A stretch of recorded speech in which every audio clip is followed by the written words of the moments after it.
अंजना मल्होत्रा जी।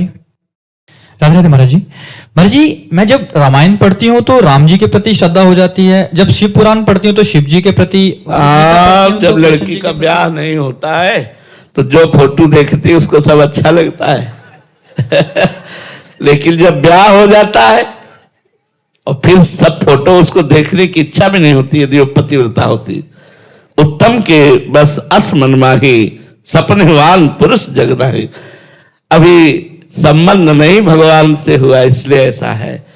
जिस दिन गुरु के द्वारा संबंध करा दिया जाता है तो देखो गोस्वामी तुलसीदास जी करे, बने तो रघुवर ते बने और बिगड़े तो भरपूर, तुलसी औरंते बने ताबरीबे पे धूर।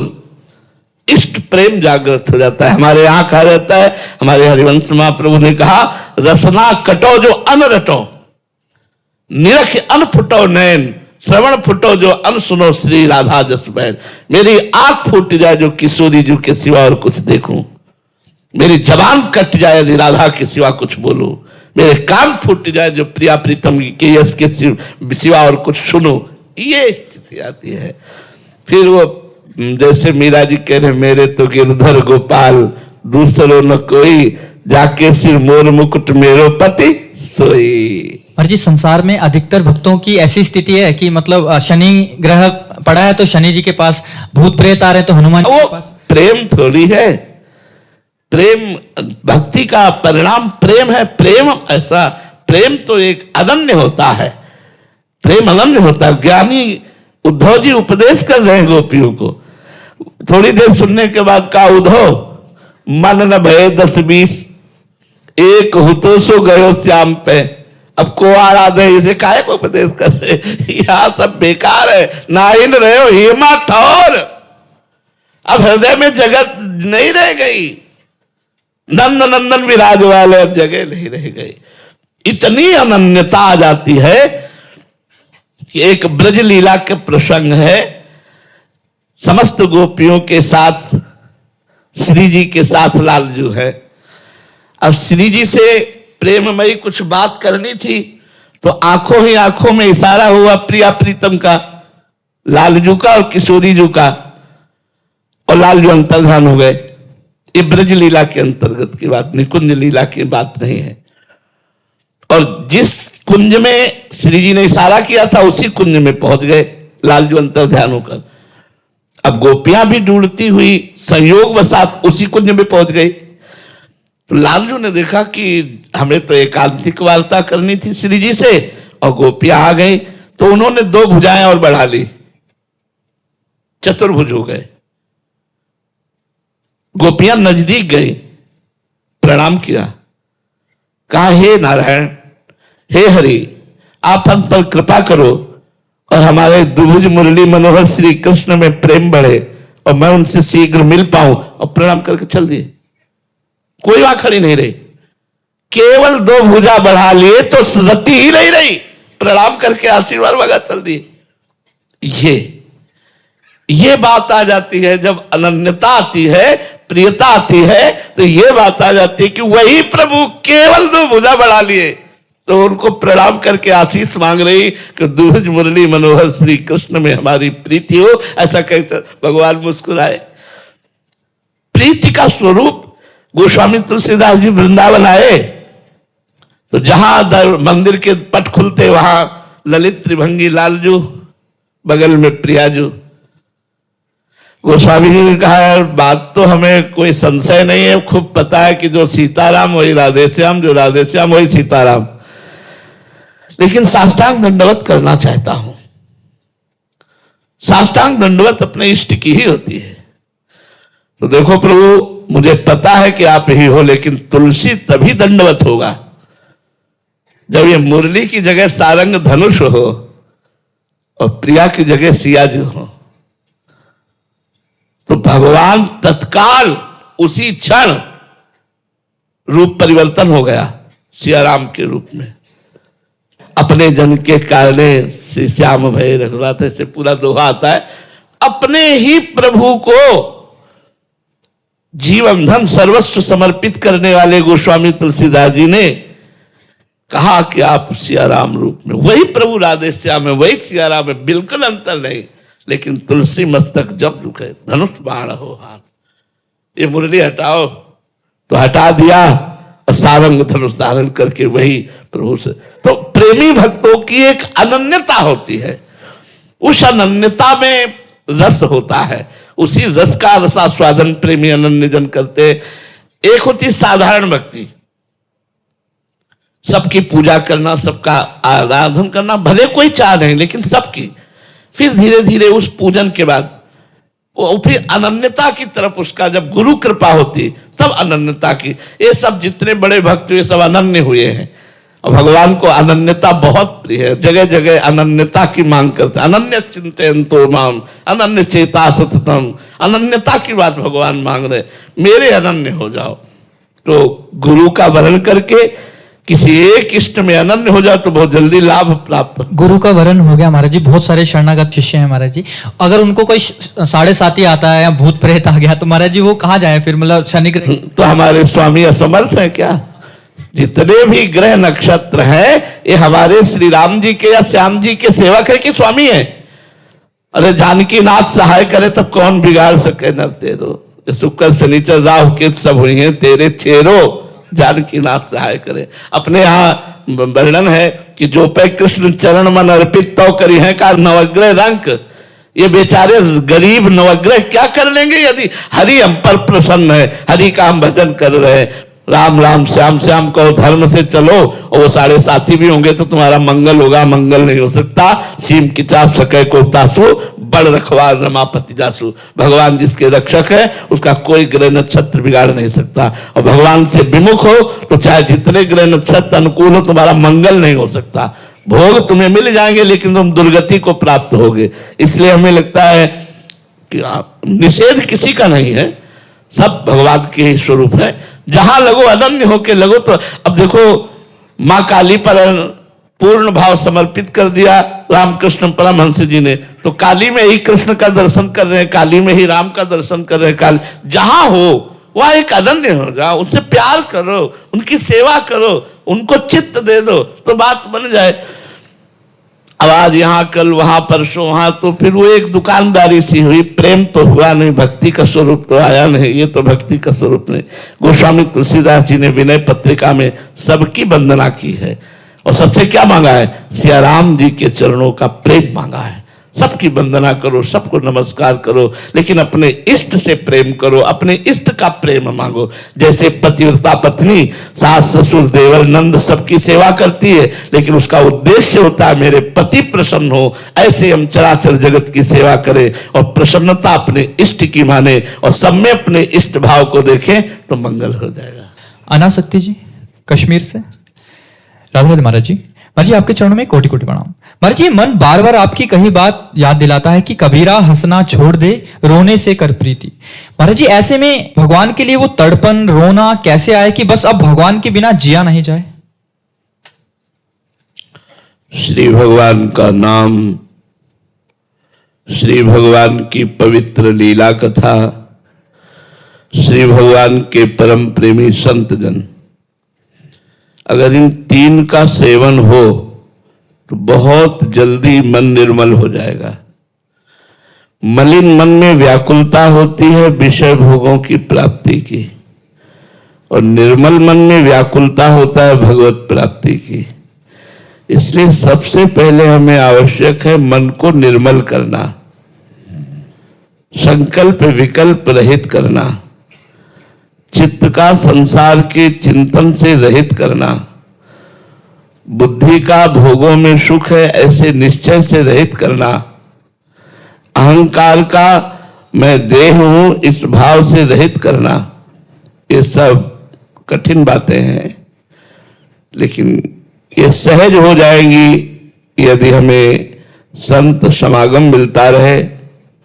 भगवत प्रेमी आत्मबोध संपन्न महापुरुषों का संग हमारे मन की कलुषता को, मन की मलिनता को नष्ट कर देता है। और नाम जप निरंतर तो संसार का चिंतन नहीं हो पाता। भगवत लीला कथा भगवान में अनुराग प्रकट करती है। तो ये तीन साधन यदि हमारे जीवन में आ जाए, संत संग, नाम जप और भगवत लीला कथा कथन और श्रवण, तो हमारा मन भगवान के लिए व्याकुल होने लगे। ऐसी व्याकुलता, ऐसी असहनशीलता जिसमें हमें रुदन प्रारंभ हो जाए, रोना आ जाए। ऐसा रोना जो कुछ अच्छा ना लगे, कोई अपना ना लगे, मुझे अभी प्रभु चाहिए। जैसे किसी को जल में ले जाए और उसको दबावे, थोड़ी देर दबाए रखे, तो 1 मिनट तक तो भले कोई अभ्यासी रुक सकता है, फिर इसके बाद वो श्वास लेने के लिए ऐसा व्याकुल होगा, अब लगेगा प्राण निकल जाएंगे यदि श्वास नहीं लिया। जब ऐसी व्याकुलता पैदा हो जाए कि हरि नहीं मिले तो प्राण निकल जाएंगे, तो समझ लो भगवान बिल्कुल मिलने वाले हैं। जब रुदु शुश्रम राजन कृष्ण दर्शन लालसा, समस्त गोपीजन एक साथ मिलकर उच्च स्वर से भगवत दर्शन की लालसा के लिए रुदन प्रारंभ कर दिया, तो तासाम आविर्भूत छौरी स्मयमान मुखाम्बुजा पीतांबर धरा सृग्वी साक्षात मनमथ मनमथा। सबके मन को मथने वाले काम और कामदेव के भी मन को मथ डालने वाला ऐसा सुंदर श्याम सुंदर स्वरूप भगवान उन्हीं गोपियों के बीच में प्रकट हो गए। जब प्रभु देखते हैं कि ये मेरे मिलन के लिए व्याकुल है, तो त्रिगुण का पर्दा हटा करके वो सामने हो जाते हैं। और जब सामने हो जाते हैं तो भगवान सर्वत्र दिखने लगते हैं। कोई कण ऐसा नहीं, कोई व्यक्ति ऐसा नहीं, जड़ चैतन्य कछु नहीं दिखत, जित दिखत तित श्याम खड़े। फिर उसे अदर्शन कभी नहीं होता। एक बार जिसे भगवत साक्षात्कार हो गया तो उसके नेत्रों में भगवान बस जाते हैं। जड़ चैतन्य कछु नहीं दिखत, जहां दिखत तहां श्याम खड़े। जिधर देख रहा है उधर श्याम सुंदर। ये स्थिति तभी आती भैया जब भोगों में सुख बुद्धि है, ये बात हट जाए। बहुत समझाने पर भी ये बात हटती नहीं है। भोगेश्वरी प्रसक्ता नाम तया पहत चेतसाम व्यवसायत्मिका बुद्धि समाधौ न विधीयते। जिसकी भोग और ऐश्वर्य में बुद्धि अपहृत हो गई है, चित्त अपहृत हो गया है, अर्थात जिसको ऐसा लगता है भोग लूं तो सुखी हो जाऊंगा, और जो भोग प्रिय लगते हैं उनके संग्रह में लगा हुआ है, वह कभी परमात्मा प्राप्ति का निश्चय ही नहीं कर सकती बुद्धि।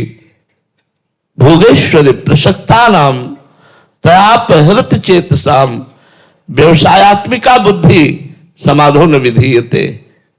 वो परमात्मा प्राप्ति का लक्ष्य ही नहीं कर पाएगी।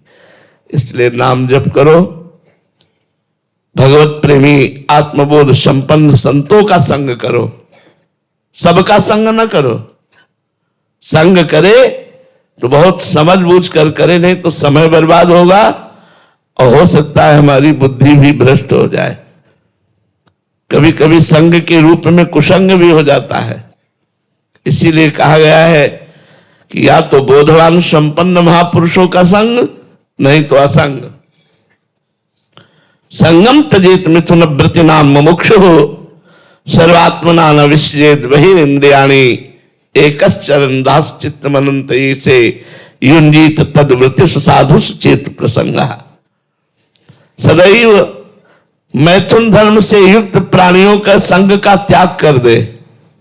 मुमुक्षु जो मोक्ष प्राप्त करना चाहता है या भगवत प्रेम प्राप्त करना चाहता है, उसको विषयी पुरुषों का जो शिष्णोदर परायण है, केवल रसेंद्री और जनेन्द्री की ही तृप्ति में लगे हुए हैं, ऐसे मैथुन धर्म से युक्त प्राणियों का त्याग कर दे।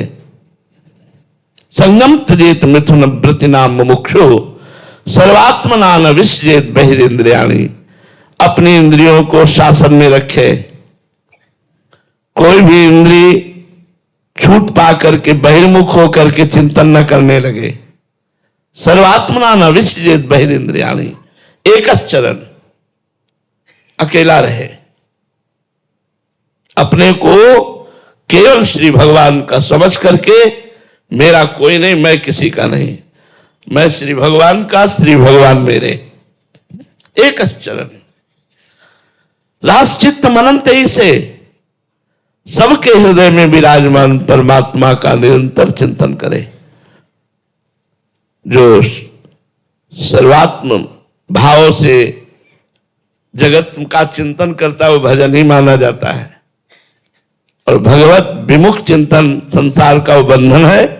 और आत्म भाव से भगवत भाव से चिंतन जाए तो वो बंधन का कारण नहीं होता।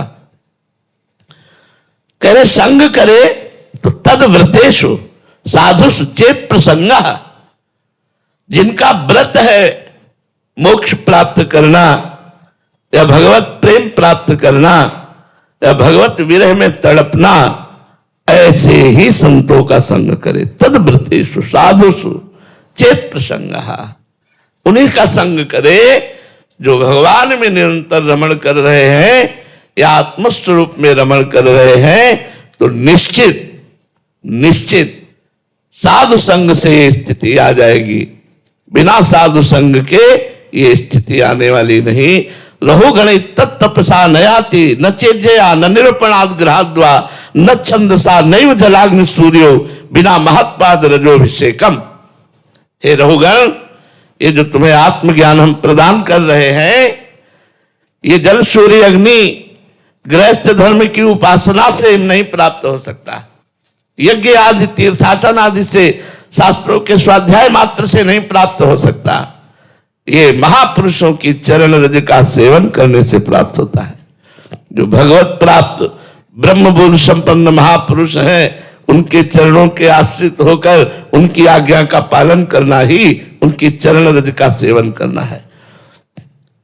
बिना महात्पाद रजोभिषेकम, बिना महापुरुषों की चरणों का आश्रय लिए उनकी चरण रज में लोटे हमें न तो ब्रह्मबोध हो सकता है न भगवत प्रेम हो सकता है। इसलिए अहोभाग्य जिनको संत समागम प्राप्त हुआ। तो संत समागम, हरि कथा, नाम जप, ये निश्चित भगवत विरह प्रकट कर देते हैं। यदि कुसंग न हो तो, निषिद्ध विषयों का सेवन न हो तो, विधि से चले श्री कृष्णानुकूलेन प्रतिकूलस्य वर्जनम। भगवत आज्ञा के प्रतिकूल आचरणों का त्याग और शास्त्र आज्ञा भगवत आज्ञा के अनुसार चले तो निश्चित प्रेम प्रकट हो जाए। पायल शर्मा जी, राधे राधे महाराज जी। महाराज जी, वो स्थिति कैसे और कब आती है जब समस्त भोगों के सामने होते हुए भी उनको भोगने की इच्छा ना हो, उस भोग की उपस्थिति में भी चित्त श्री जी को चिंतन में ही रहे? महाराज जी, ऐसी स्थिति आने के लिए पहले त्याग, फिर वैराग्य, फिर उपरति। त्यागात शांति अनंतरम। शांति तो त्याग से ही प्रारंभ हो जाती है। त्याग का तात्पर्य है कि भोगने की इच्छा है पर भोगूंगा नहीं, क्योंकि हमें परमार्थ में चलना है, हमें भगवत प्राप्ति करनी है। उसमें तन से हम भोगों को छोड़ देते हैं, पर मन में भोगों के प्रति सुख बुद्धि रहती है। जब हमारा भजन बढ़ता है, ये भजन से ही होगा, बातों से वैराग्य नहीं होता। वैराग्य की बातों से हम ज्ञानी कहला सकते हैं, वैरागी कहला सकते हैं, लेकिन भोगों की सन्निधि होते ही हम भ्रष्ट हो जाएंगे, विचलित हो जाएंगे। ये परमात्मा चिंतन से ही ऐसी स्थिति प्राप्त होती है। वैराग्य कहते हैं भोगों के संग में, भोगों की उपस्थिति में भी मन का निश्चल रहना। जित संग दोषा, किसी भी प्रकार का विषय हमें अपनी तरफ ललचा न पावे, भोगने की हमारे अंदर रुचि न पैदा हो। ये तभी हो सकता है जब भगवान का निरंतर चिंतन होगा, चाहे सन्यास हो चाहे वैष्णव मार्ग हो, दोनों का लक्ष्य संसार का चिंतन छोड़कर आत्मस्वरूप भगवान का चिंतन है। भक्ति में दासत्व भाव से भगवान के चिंतन के द्वारा संपूर्ण संसार के चिंतन का त्याग कर दिया जाता है। स्थूल सूक्ष्म कारण इन सबको भगवद अर्पित करके शरणागत होकर वो भगवत स्वरूप हो जाता है। ज्ञान मार्ग में आत्मस्वरूप जो मेरा मैं है, जिस मैं में कुछ लगा होता है वो मलिन होता है, और शुद्ध मैं ये ब्रह्म स्वरूप है, अहम ब्रह्मास्मि। उस आत्मस्वरूप शुद्ध मैं को प्राप्त करने के लिए उपासक ज्ञानी सद्गुरुदेव की शरण में होकर शास्त्रों का स्वाध्याय करते हुए जब चिंतन मनन के द्वारा बुद्धि में विवेक प्रकट होता है, तो विवेक लोक परलोक के समस्त भोगों से वैराग्य दिला देता है। जब विवेक प्रकट होता है तो इंद्रियों का दमन करके, मन का निग्रह करके, तितिक्षा सहनशील, चाहे जैसी परिस्थिति हो, सर्दी गर्मी बरसात, मान अपमान निंदा स्तुति, सब में समान भाव रहना, ये तितिक्षु का लक्षण है। वो तितिक्षावान, वो श्रद्धावान, जिसके चित्त का समाधान हो गया है, वो मुमुक्षु अपने तीनों शरीरों का ज्ञान के द्वारा राग त्याग करके तत्त्वम आशी इसमें स्थित हो जाता है। तत्त्वम आशी, जिसकी खोज कर रहे हो, जिसको इष्ट माना है, वही तुम हो। ज्ञानी अपने स्वरूप में स्थित होकर मुक्त हो जाता है। भक्त दासत्व भाव रख करके भगवान के प्रेम में छककर भगवान के नित्य धाम में जाकर उनकी सेवा में लगता है। दोनों को शरीर राग त्यागना होता है। शरीर राग त्यागने का मतलब है शरीर राग, शरीर भोग संबंधी राग, शरीर भोग संबंधी रिश्ते नाते का राग, ये त्याग करना होता है। जहां ये शरीराभिमान गलित हुआ तो भोगों के सन्निधि में भी भोगने की इच्छा नहीं होगी। जब तक देहाभिमान है तब तक भ्रष्ट होने के 100% चांस हैं। जहां शरीराभिमान गया तो फिर भोगता बचा ही नहीं तो भोगे कौन। जब भोगता ही नहीं बचा तो भोगे कौन। भोगता ये देहाभिमान ही तो है। देहाभिमानी अंतःकरण ही भोगता है, यही करता है। अहंकार विमूढ़ात्मा करता हमिति मन्यते, इसी को ठीक करना है। इसी देहाभिमान को शुद्ध ब्रह्म में, शुद्ध परमात्मा में समर्पित कर देना है। चाहे ज्ञान के द्वारा, चाहे कर्मयोग के द्वारा, चाहे भक्ति योग के द्वारा, सबके द्वारा संसार की वासनाओं का नाश करना है, इच्छाओं का नाश करना है, चिंतन का त्याग करना है। संसार के चिंतन के त्याग मात्र में कितना सुख है आप देखो। सब सुख है लेकिन आपको सोने न दिया जाए। हर समय आप जो कहोगे वो खिलाएंगे, पिलाएंगे, दिखाएंगे, आपको देंगे, सोने नहीं देंगे। अब हमारे बात को समझना, तो 2, 4, 10 घंटे, 20 घंटे, 25 घंटे, इसके बाद आप कहोगे कुछ मत दीजिए, मुझे सोने दीजिए। क्यों? क्योंकि मैं संसार का चिंतन भूलना चाहता हूं। जब आप 6-7 घंटे संसार का चिंतन भूल जाते हैं, सोने में बस केवल इतना ही होता है, संसार का चिंतन भूल जाते हैं, तो आपको एक नया जीवन मिलता है। आपको इंद्रियां अपनी फ्रेश लगती है, एक जीवन में एक नवीन उत्साह आता है। अगर वही जागते हुए संसार का चिंतन छोड़ दो तो आप निद्रा विजयी हो जाएंगे और आप समाधि को प्राप्त महापुरुष हो जाएंगे। ये सब दुखों का जड़ संसार का चिंतन है, भोगों का चिंतन है। हमको ऐसा भ्रम हो गया है कि जितना रुपया होगा, जितना भोग भोग लेंगे, उतना ही हम अहोभाग्य।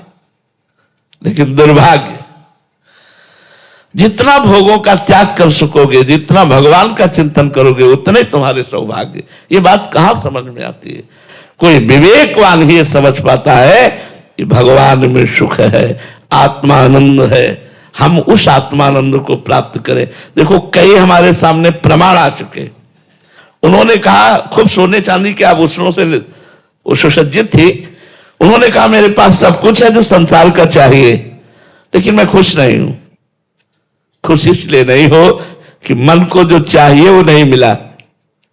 मन को चाहिए आनंद, और विषयों में आनंद नहीं है। आनंद तो आनंद सिंधु भगवान में है, और आप भगवान से विमुख है तो आप प्रसन्न कैसे रह सकती है? ब्रह्मभूता प्रसन्नात्मा, जो ब्रह्म का अनुभव करता है वो प्रसन्न रहता है, जो भगवान का भजन करता है वो मुदित रहता है, वो आनंदित रहता है। एक आए, उन्होंने कहा हमारे पास बहुत से अवार्ड रखे हुए हैं, भारत में मैं सम्मान प्राप्त पुरुष हूं, मेरे पास सब कुछ है, लेकिन अब मैं बुढ़ापा से डर रहा हूं और मृत्यु से डर रहा हूं। अब ये डर मुझे खाया जा रहा है कि मेरा सब कुछ छूट जाएगा, मैं मरूंगा। ये बहुत अच्छा है, अगर ये सही माने में डर बैठ जाए तो आपका कल्याण हो जाए। आप भयभीत होकर गुरु की शरण में जाइए और नाम जपना शुरू कीजिए, भगवान का भजन शुरू कीजिए, तो आपका मंगल हो जाएगा। किसी भी भोग में, किसी भी वस्तु में सुख शांति नहीं है। केवल थोड़ी देर के लिए मन हमारा हमको धोखे में डाल देता है कि मैं सुखी हो गया, फिर 2 घंटे बाद वही तृष्णा, वही भोगने की इच्छा। इसलिए हम संत समागम करें, विवेक जागृत करें, देहाभिमान को नष्ट करें, तभी भोगों की उपस्थिति में भी भोग का प्रभाव नहीं पड़ेगा। जित संग दोषा, ऐसी स्थिति आ जाएगी। महाराज जी इसमें एक और चीज समझना चाह रहे थे कि बाहरी साधन क्रियाओं पे महाराज जी ज्यादा ध्यान रहता है साधक का भी। अपने आपकी कथन से ऐसा लग रहा है कि सारी बात है अंदर के चिंतन की। देखो जितने भी बाहरी साधन हैं उन सब साधनों का सार है आंतरिक भागवतिक चिंतन। भगवान ने कहा मैं उसके लिए सुलभ हो जाता हूं जो मेरा अनन्य चिंतन करता है। अनन्य चेता सततम यो माम स्मरति नित्य सा तस्याहम सुलभा पार्थ नित्य युक्त योगिना। जो भगवान से युक्त चित्त वाला है और भगवान का निरंतर अनन्य भाव से चिंतन करता है, नाम जप करता है, भगवान के रूप का चिंतन करता है, स्वरूप का चिंतन करता है, भगवान कहते मैं उसके लिए सुलभ हूं। ये आरती पूजा जितना साधन है इस सब का सार है कि आपका चिंतन बदला कि नहीं बदला। अगर आपका आरती करने के बाद, पाठ करने के बाद, पूजा करने के बाद वही सांसारिक चिंतन है तो कोई फल आरती पूजा का नहीं है। सब साधन कर या फल सुंदर, प्रभु पद पंकज प्रीति निरंतर। निरंतर हमारा चित्त भगवान में लगे, ये बाहरी साधनाओं का फल है। बाहरी साधनाएं खूब की, अंतर का चिंतन विषयी है, सांसारिक है, कोई लाभ नहीं मिला अभी बाहरी साधना का। तीर्थयाटन, साधु समागम, दान पुण्य, सत्शास्त्रों का स्वाध्याय, इन सब का फल है आपका चिंतन ठीक हो जाए। अभ्यास योग युक्तेन चेतसा नान्य गामिना। आपका चित्त कहीं और जाए ना, एकमात्र परमात्मा में, एकमात्र भगवान में लगे, यही सब साधनों का फल है और इसी से भगवत प्राप्ति होती है। जो निरंतर चिंतन परायण है वही सिद्ध पुरुष है। अव्यावृत भजनात्, अखंड भजन, चाहे अपने स्वरूप का या आत्मस्वरूप भगवान का। योगेश जी, राधे राधे महाराज जी। महाराज जी गुरुदेव के लिए सबसे बड़ा भाव और सबसे बड़ी सेवा कौन सी है एक शिष्य द्वारा? अहंकार का समर्पण कर देना।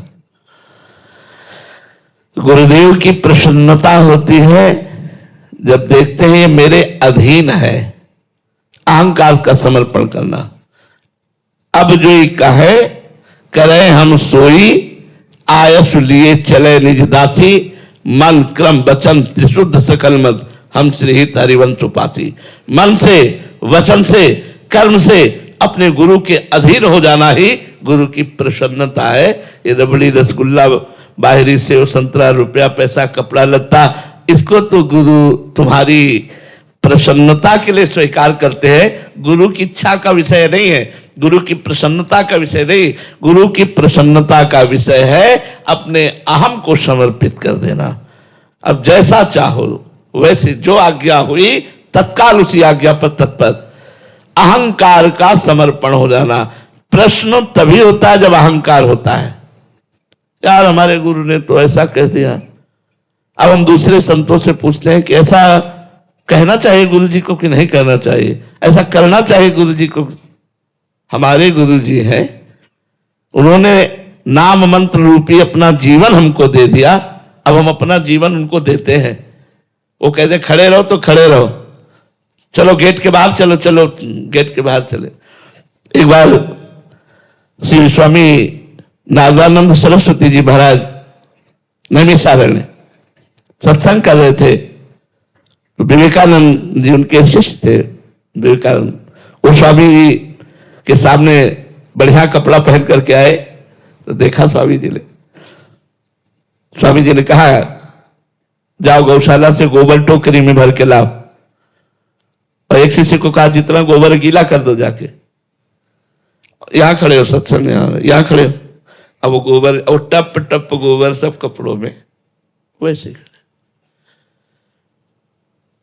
चेहरे में कोई सिकन नहीं, कोई परेशानी नहीं, सभा में गोबर लिए खड़े।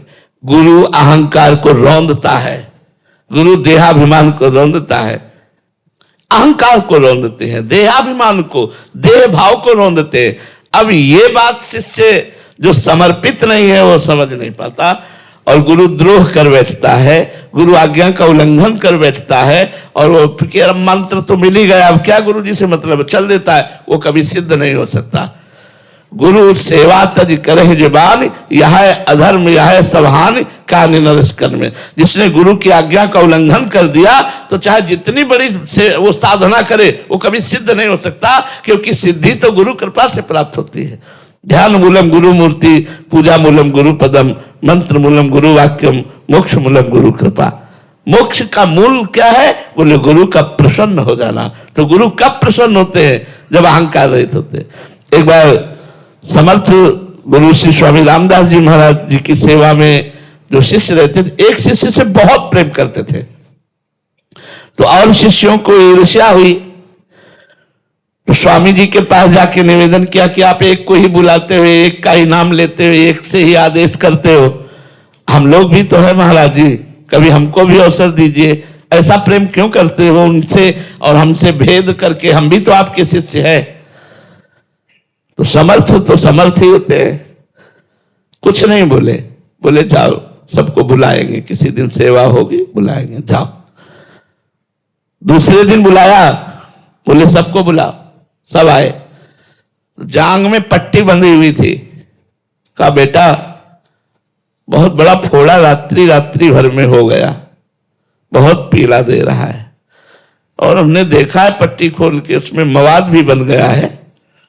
बोले गुरुजी अभी शिवाजी के पास जाते हैं और उनसे राजवैद्य लेके आते हैं और ठीक करेंगे। उन्होंने नहीं, इसकी दवा हम जानते हैं। कोई शिष्य यहां उसका मुंह है, मुंह लगा के यदि सब मवाद पी ले, हो सकता है वो शिष्य मर जाए क्योंकि मवाद है, पर हम ठीक हो जाएंगे। आप में से कौन पिएगा?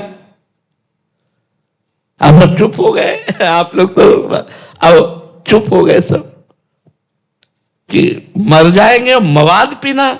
बहुत से तो पीछे खसक लिए, कुछ हाथ जोड़े खड़े रहे, पर हां नहीं कहा।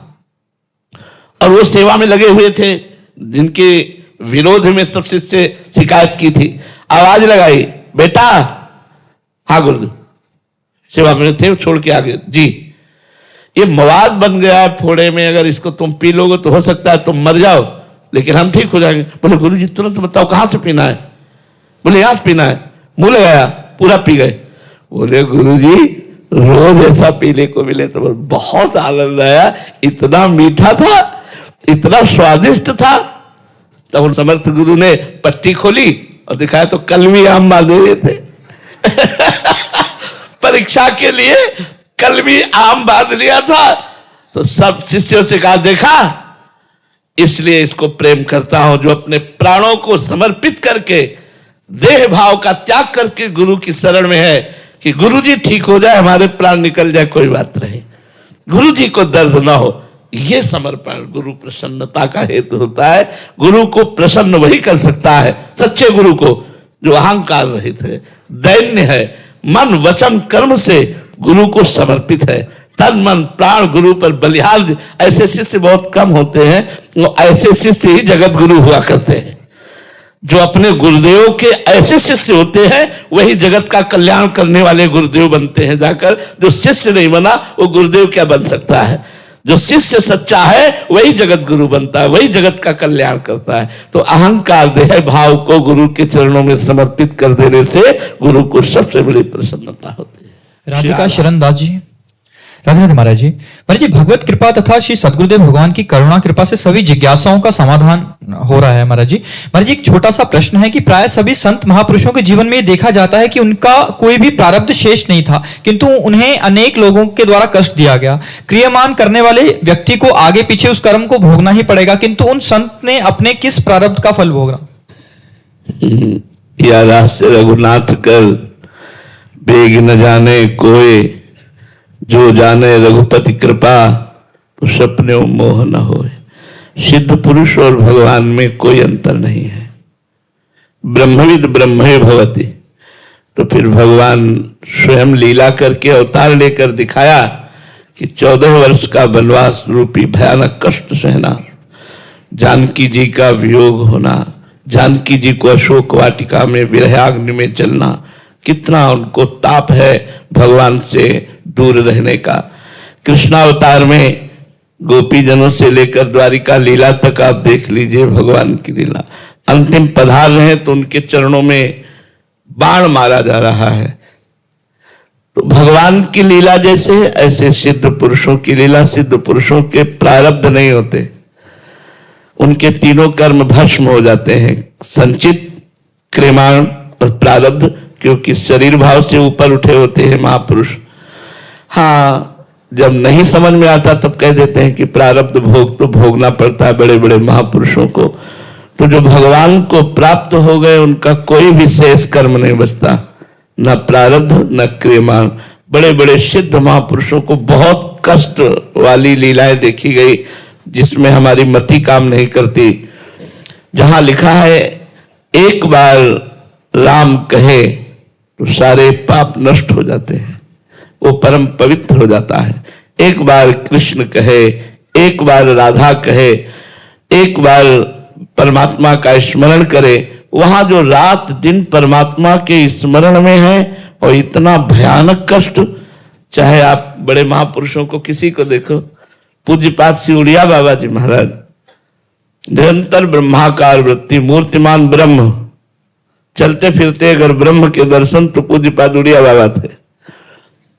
लेकिन अंतिम लीला बहुत शरीर रुग्ण रहना, बहुत कष्ट रहना, फिर भी उसमें वो शांत भाव से पद्मासन में बैठे हैं। इधर आनंद ब्रह्मचारी भागवती कथा श्री प्रभुदत्त ब्रह्मचारी जी वाली पढ़ रहे हैं।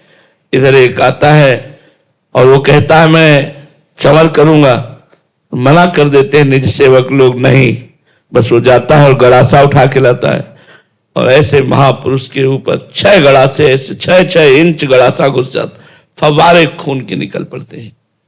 ओम प्रणव का उच्चारण करते हुए शरीर पूर्ण कर देते हैं। सेनपुर में बाबा गुरु श्री मग्नानंद सरस्वती जी, एक संत आए, मना कि आप यहां नहीं रह सकते क्योंकि आप गांजा पीते हैं।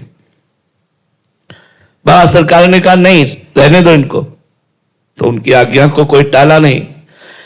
एक दिन वो गांजा पीने वाले संत कुल्हाड़ रखते थे, बाबा सरकार के पास आए, मग्नानंद सरस्वती, सेनपुर, फतेहपुर जिला। उन्होंने कहा कि बाबा तुम्हारी यश कीर्ति देखकर मुझे ऐसी जलन होती कि मैं कुल्हाड़ से तुम्हें काट डालूं। सर फिरा तो बाबा ने कहा भगवान की अगर ऐसी इच्छा है तो आप कर डालो। ये एकांत में उससे बात हुई। 20-50 शिष्य थे, सबको बुलाया और कहा कौन कौन हमारे साथ चलना चाहता है। तो सब बोले कि प्रभु मैं आपके साथ चलना चाहता हूं। क्यों, चलने की तैयारी कर रहे हो क्या? नहीं, ऐसे पूछ रहा हूं कौन कौन सा। अच्छा तुम तो चलोगे नहीं साथ? शिवानंद स्वामी को कहा तुम्हें पूरा आश्रम संभालना है और संतों को संभालना है, और जो जो चलना चाहता हो अपनी हिम्मत बना लो हमारे साथ चलने के लिए। बोले ठीक है। रात में 2 बजे वो लघु शंका के लिए उठते थे पद्मासन से, जे उठे बस वो जैसे कोई पागल आदमी ऐसे मार मार कुल्हाड़ के, बाबा सरकार के 2500 कुल्हाड़ मारे और ऐसा अस्तिमात हो रहे शरीर, ऐसा शरीर था। फिर अंदर घुसा, जो जो महात्मा मिला मार मार करके सब कुल्हाड़ों से 20 को खून खून कर दिया, सब पधार गए और वो भाग गया। क्या लीला है यार, क्या लीला है, कैसे समझ में आएगी? गुरु अर्जुन देव को कितना कष्ट दिया जा रहा है, गुरु तेग बहादुर सिंह बलिदान, ये सब क्या है? अगर हम ये सब समझने चलेंगे ना तो हमारी श्रद्धा में फर्क पड़ने की संभावना है।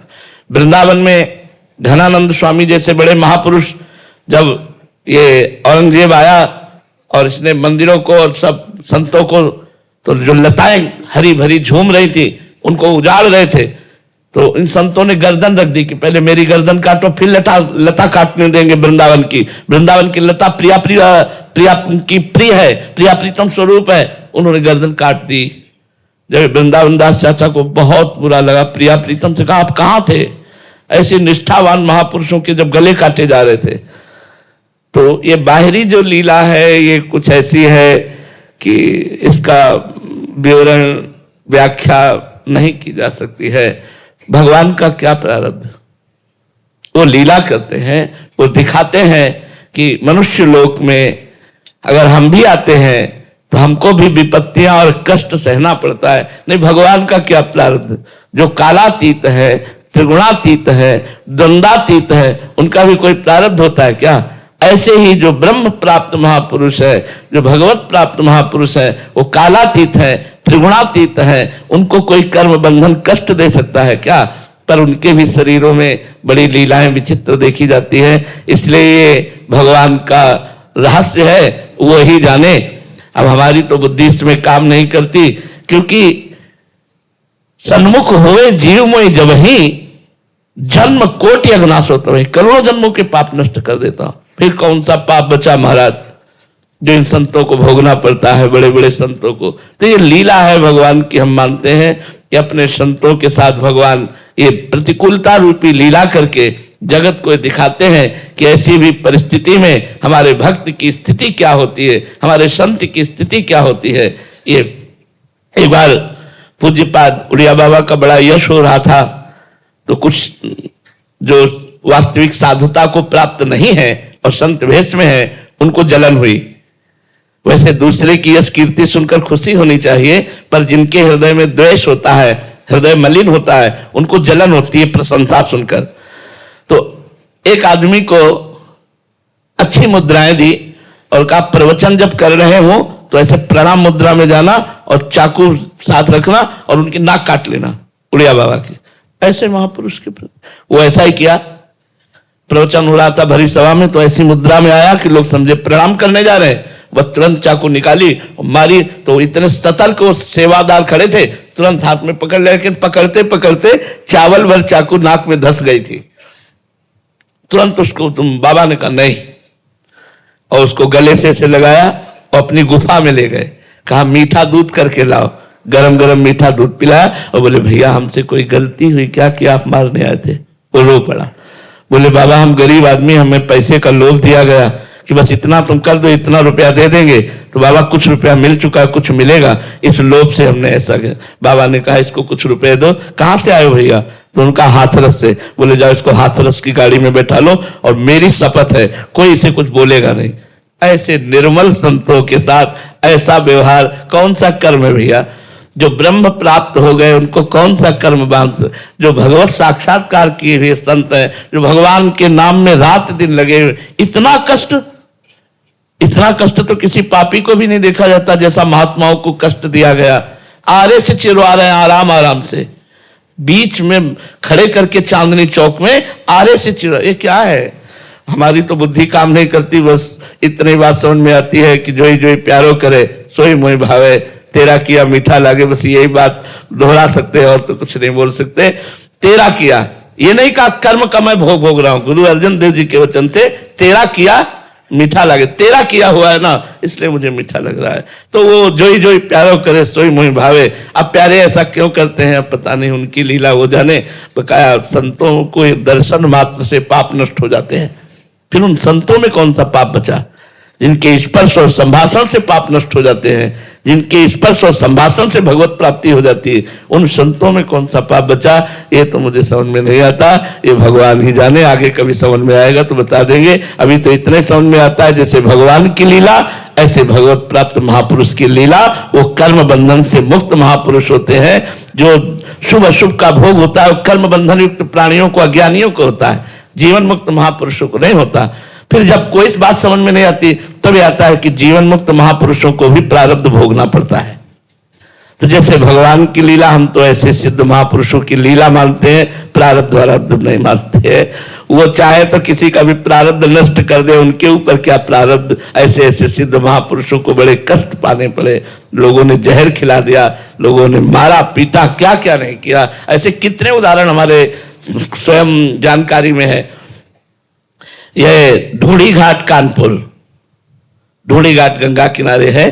श्री स्वामी आत्मा प्रकाश जी महाराज बड़े सरस और सिद्ध संत, हनुमान जी महाराज की आराधना से परिपक्व, सियाराम के प्रेम में मतवाले ऐसे महापुरुष को तो हनुमान जी के मंदिर में आभूषण आदि, स्वर्ण का छत्र आदि, तो सोचा जब मंदिर में इतना है तो बाबा के बगीचे में जहां कुटिया में रहते होंगे वहां तो और होगा।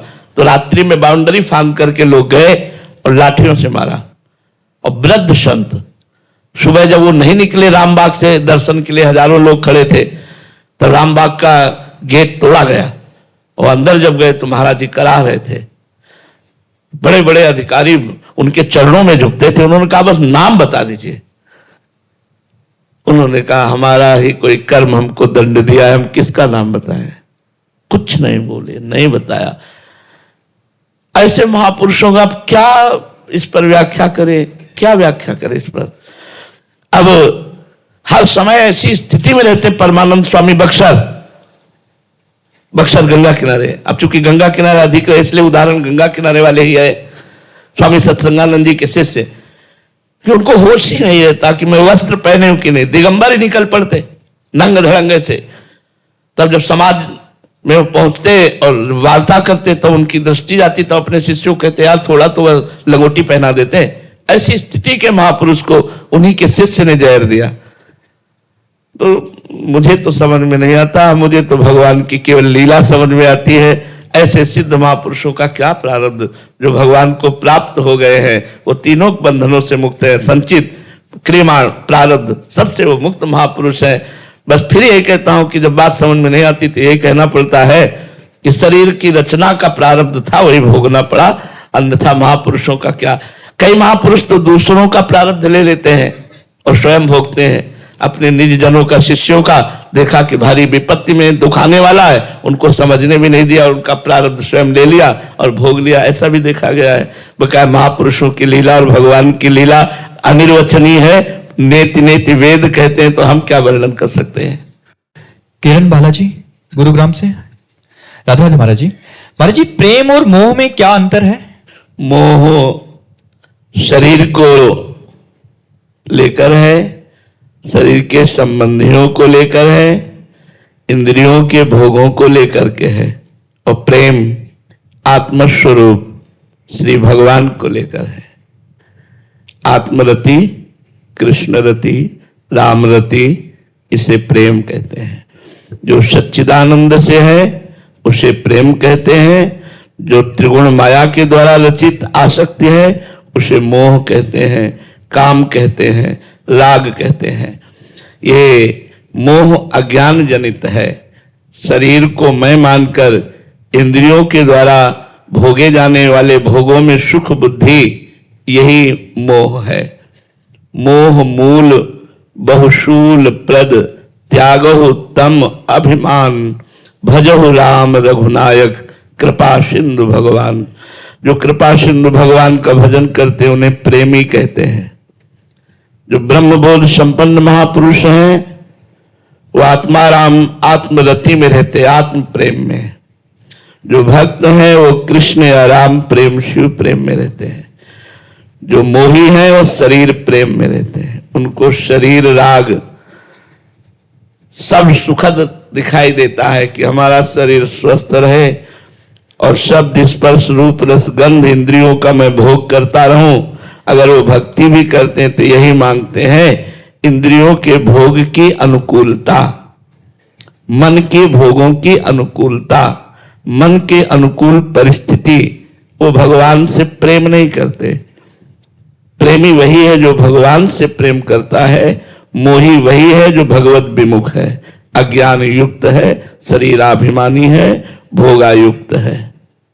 उषा वर्मा जी, राधे राधे महाराज जी। महाराज जी, ऐसा कौन सा व्रत करें कि मेरी सारी मनोकामनाएं पूर्ण हो जाएं? राधा राधा राधा राधा नाम जप करो। नाम जप करने से सब कामनाएं पूर्ण हो जाएंगी। समस्त कामनाओं को पूर्ण करने के लिए अमोघ बात है भगवान का नाम। जो नाम आपको प्रिय लगे, राम कृष्ण हरि शिव राधा दुर्गा, जो नाम प्रिय लगे खूब डट के नाम जप करो, सब कामनाएं पूर्ण हो जाएंगी। जो कामनाएं तुम्हारे को बाधा देने वाली वो नष्ट हो जाएंगी, और जो कामनाएं तुम्हारा मंगल करने वाली वो पूर्ण हो जाएंगी। खूब नाम जप करो। नाम जप से बढ़कर के कुछ नहीं है। मेरी समझ में कोई और ऐसा व्रत नहीं है। नाम जप, नाम के बराबर कोई व्रत, यज्ञ, तपस्या, इसके आगे कोई नहीं। नाम नाम है, वो अपने आप में गरज रहा है। नाम में बिल्कुल चित्त लगा दो, जो चाहो प्राप्त कर लो। नाम चकाचक धन है। जितना नाम रूपी धन एकत्रित कर लो, लोक परलोक में जो चाहो खरीद लो, जो चाहो प्राप्त कर लो। नाम जप, मेरी समझ में तो नाम जप आया है, पूरे जीवन में नाम जप आया है। और तो सब हैं ही साधन कि भाई चंद्रायण व्रत रहो, कृष्ण व्रत रहो, पुलसवन व्रत रहो, कई भी व्रत हैं, बट व्रतों का वर्णन आया है। लेकिन हमारी समझ में आया है कि नाम जपने का व्रत ले ले, कि मैं कभी प्रभु का नाम नहीं भूलूंगी, बस अब जीत गए। भगवान को अधीन किया जा सकता है नाम जप करके, तो और कौन सी बात रह गई। तो मेरी बात तो यह है कि सबसे बड़ा व्रत है निरंतर जिह्वा से राधा राधा राधा राधा नाम रटना, अपने गुरु का नाम रटना, अपने प्रभु का नाम रटना, यही सबसे बड़ी बात है। अमित कुमार जी, भागलपुर से, राधे राधे महाराज जी। महाराज जी, भगवत प्राप्ति जीवन रहते ही संभव है या मृत्यु के पश्चात होती है? आपका प्रयास, इसमें आपका पुरुषार्थ। आपने डट के भजन किया और हट के भजन किया, संसार की वासनाओं से हट के डट के भजन किया, तो जागृत अवस्था में, जीवित अवस्था में ही भगवत साक्षात्कार हो जाएगा। लगन लग जाएगी। और आपकी लगन नहीं लगी, आप भजन कर रहे हो लेकिन भगवत प्राप्ति की प्रबल लालसा नहीं लगी, तो अंतिम समय भगवान कृपा करके अपना स्मरण दे देते हैं और जीव भगवान को प्राप्त हो जाता है। अगर कोई वासना रही तो एक जन्म और होता है, उस वासना का भोग भोगवा कर उसे मुक्त कर देते हैं। अतुल कृष्ण दास जी, राधे राधे महाराज जी। महाराज जी, संत दर्शन से भक्तों के पापों का शमन होता है। महाराज जी, संत दर्शन की फलस्तुति क्या है? संत ही बन जाना। संत दर्शन का फल है, जैसे पारस से स्पर्श हो जाए तो लोहा सोना हो जाता है बिना किसी प्रयास के, ऐसे यदि संतों का संग होने लगे तो साधु संग से आप में साधुता आ जाएगी, भगवत प्रियता आ जाएगी। भगवत प्रेम आ जाना ये संतों के संग से होता है। दैन्यता, नम्रता। देखो, आप संतों का संग करते हो तो आप हाथ जोड़कर प्रश्न किए, आप हाथ जोड़कर अब भी बैठे हो। नहीं तो अगर साधु संग हो और अध्यात्म का ज्ञान हो तो फिर ये दैन्यता, ये साधुता, भगवत प्रियता, परोपकार, ये सब आ जाते हैं। जितने भी दैवी संपदा के सद्गुण हैं ये सब सत्संगी के अंदर देखे जाएंगे।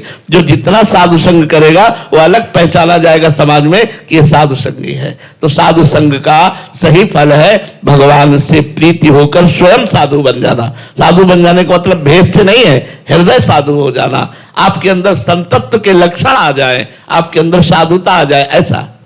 स्वामी परमानंद जी, महाराज जी का भी प्रश्न इसी पे था। उड़िया बाबा का जो दृष्टांत आपने सुनाया कि गंडासे से उनके शिष्य ने, तो महाराज जी आप पूछना चाह रहे हैं कि जो करता था, जिन्होंने ऐसा किया, महाराज जी इनका तो चलो समझ आती है जैसे आपने बताया, तो उनको भी दंड विधान होगा अभी आगे, या उनका भी ऐसा ही? भारी दुर्गति, भारी दुर्गति, ऐसे लोगों की भारी दुर्गति। अब परिणाम सुनाना शुरू करें। आत्मा प्रकाश स्वामी जी को जिन्होंने मारा, स्वामी जी ने नाम नहीं लिया, लेकिन 2-3 महीने बाद वो ऐसे पागल होकर चीख चीख करके कहते थे, मैंने स्वामी जी को मारा, मैंने स्वामी जी को मारा। पागल हो गए, मैंने स्वामी जी को मारा।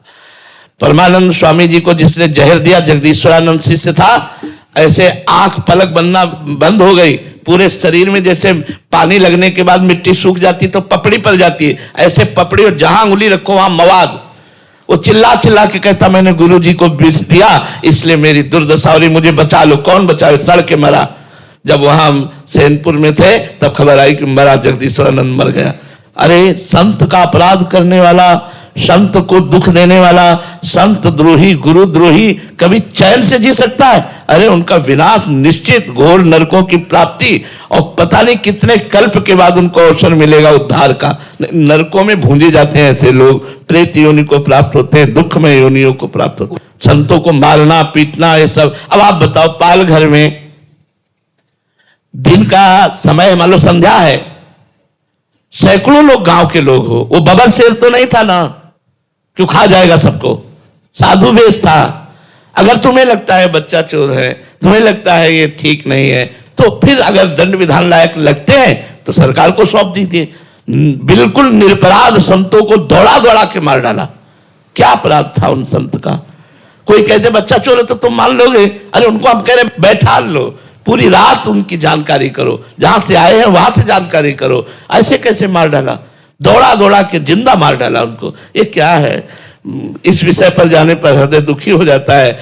ऐसे संतों को पीड़ा दी गई, क्या भगवान नहीं देख रहे थे? तब यही कहना होता है कि वो स्वयं में लीला करके दिखाते हैं। जा रहे हैं तो उनके चरणों में बाण मार रहा है, बहेलिया बाण मार रहा है।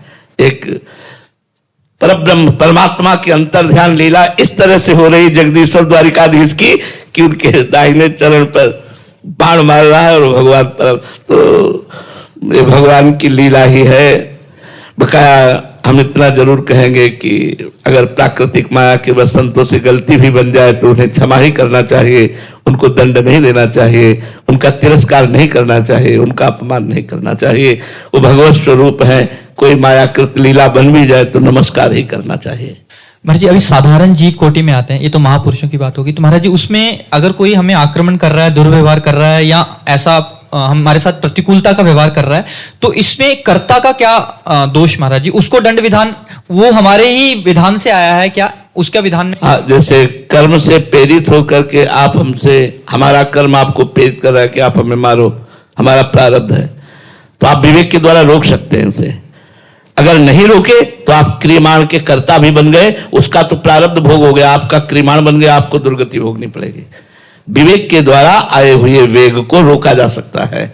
हमारा प्रारब्ध है कि हम ये करें, तो हम विवेक के द्वारा उसे रोक सकते हैं। प्रारब्ध इतना बलवान नहीं जितना विवेक बलवान है। विवेक भगवत प्राप्ति कराता है, विवेक सत्संग के द्वारा प्राप्त होता है, संतों के संग के द्वारा प्राप्त होता है। ऐसा नहीं कि मेरा प्रारब्ध है पिटने का और आप मुझे पीट रहे तो आप निर्दोष हैं। आप हमारे भारतीय कानून में भी दोषी हैं और भागवतिक कानून में भी दोषी हैं, दोनों में दोषी पाए जाएंगे, क्योंकि आप विवेक के द्वारा रोक सकते थे लेकिन आपने क्रोधावेश में आकर दंड दिया, तो उनका तो प्रारब्ध निपट गया, आपका क्रियमाण बन गया, अब आपको भोगना पड़ेगा। जी। अरविंद सिंह जी, पाली से, राजस्थान। राधा राधे महाराज जी। महाराज जी, मुझ अदम को बंदर के बच्चे की शरणागति से बिल्ली के बच्चे जैसी शरणागति में पुष्ट होना है महाराज जी, इसके लिए मार्ग बताएं। हाँ, कुम्हार की माटी बनना पड़ेगा। कुम्हार जब माटी खोद के लाता है तो उसे पीटता है, एक छोटा सा भी कण नहीं रहने देता। फिर इसके बाद पानी डाल करके मसलता है, फिर इसके बाद पैरों से रौंदता है, फिर हाथ से गोलाकार करके चाक में चढ़ाता है, फिर जो मन आता है वो आकार देता है, फिर सूर्य के ताप में तपाता है, फिर आग की ज्वाला में जलाता है, फिर बाद में पात्र बन जाता है जो रस पानी ग्रहण करने की योग्यता है, घड़ा बन जाता है, सकोरा बन जाता है, कुल्हड़ बन जाता है, वो पात्र बन जाता है। तो हम किसी सदगुरु की शरण में हो, वो हमारे अहंकार को रौंदे वो हमारे जो मनो अनुकूलता की चाहे उनको रौंदे और वो जैसा चाहे वैसा मुझे बना ले, तब जाकर हम बिल्ली के बच्चा बन पाएंगे, नहीं तो कहने से नहीं बन पाएंगे। पहले किसी सदगुरु की शरण में हो और पूरा उनको अधिकार दे दे। जैसे मिट्टी कुछ नहीं बोलती और कुम्हार जैसे चाहता वैसे रौंदता है, ऐसे हम अधिकार दे दें कि गुरुदेव ये तन मन प्राण जीवन आपका, अब जैसा चाहो ऐसा आप कहो। वो कह दे खड़े रहो तो खड़े रहो, कहे तो बैठ जाओ तो बैठ जाओ, वचनम करिष्ये तो में, तो बिल्ली के बच्चा बन जाओगे। नहीं तो ये अहंकार और बुद्धि, ये दोनों मिलकर हमको शरणागत नहीं होने देते। कहने को केवल रहता है भगवान आपकी शरण में हो, लेकिन वाणी से केवल शरणागति की बात करते हैं। हृदय हमारा अहंकार और कर्तृत्व भाव से रहता है। अहंकार भी मूढ़ात्मा करता है। जब तक किसी संत महात्मा भक्त जनों की शरण में जाकर उनकी आज्ञा के अनुसार नहीं चलते, तब तक ये अहंकार बना रहता है, रौंदा नहीं जाता। और ये रौंद दिया जाता है तो फिर बिल्ली का बच्चा बन जाता है। अजात पक्षायु मातरम खगा, जैसे छोटा सा बच्चा जिसके पंख नहीं निकले, केवल माँ की बाट जोता है, ऐसे शरणागत केवल भगवान की बाट जोता है, उनकी कृपा की बाट। हम आपको बात बता रहे हैं, जैसे माँ पूरा श्रृंगार कर देती है बच्चे का, पर एक टिक्की काली लगा देती है, तो नहीं लगा देती, एक दो टिक्की काली ले ले, तो उससे पूछो अरे बावरी इतना मल मल करके इसको स्नान कराया, फिर ये काला धब्बा क्यों लगा दिया? बोले किसी की नजर न लग जाए। ऐसे ही भगवान अपने भक्त को पूरा प्योर शुद्ध बना देते और एक दो बातें छोड़ देते जिनमें लोगों की नजर फंस जाए, जिनमें लोगों की नजर रह जाए, नजर न लगे और वो उसी में रह जाते। भैया जैसे भगवान की लीला समझ में नहीं आ सकती, ऐसे महापुरुषों की लीला समझ में नहीं आ सकती। हमको चाहिए कि शास्त्र के अनुसार चले, तब हम उस स्थिति को प्राप्त होंगे। बिलैया का बच्चा बनना महापुरुषों की शरण में आकर ही है। पहले बिलैया के समीप तो जाओ, जो बिलैया बन गए हैं प्रभु की, उनकी समझ में जाओ, तो उनकी शरण में जाने पर आपको बच्चा वो बना देंगे। वो पूरे भगवान के हो चुके हैं, अब वो आपको उठाकर भगवान की शरण में रख देंगे। बिना भक्त के संग के भक्ति का प्रादुर्भाव नहीं होता। भक्ति स्वतंत्र सकल सुख खानी और बिनु सत्संग न पावे प्राणी। बिना सत्संग के, बिना साधु कृपा के साधुता नहीं आती, भक्ति नहीं आती, ये पक्की बात है। श्री राधा वल्लभ लाल की